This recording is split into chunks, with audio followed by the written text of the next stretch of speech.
আসসালামু আলাইকুম। জনপ্রিয় ও আলোচিত সংসদ সদস্য এবং ইসলামী বক্তা মুফতি আমির হামজার বিরুদ্ধে গ্রেপ্তারি পরোয়ানা জারি করেছে আদালত।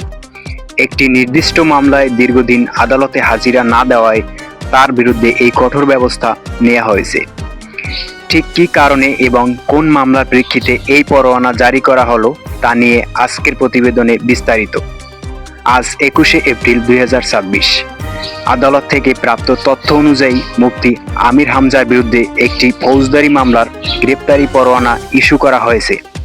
আদালতের পক্ষ থেকে জানানো হয়েছে, সংশ্লিষ্ট মামলার শুনানির তারিখ তিনি উপস্থিত না থাকায় এবং কোনো যৌক্তিক কারণ না জানানোয় আদালত এই নির্দেশনা দিয়েছেন।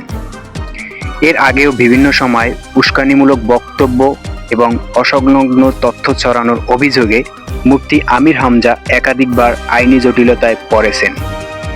বিশেষ করে সংসদ ভবনে হামলার পরিকল্পনাকারী একজনের সাথে সংশ্লিষ্টতার অভিযোগে তাকে গ্রেপ্তার করা হয়েছিল এবং দীর্ঘদিন তিনি কারাগারে ছিলেন। বর্তমানে জামিনে থাকলেও নতুন করে গ্রেপ্তারি পরোয়ানা জারি হওয়ায় তার আইনি পরিস্থিতি আবারও সংকটে পড়ল।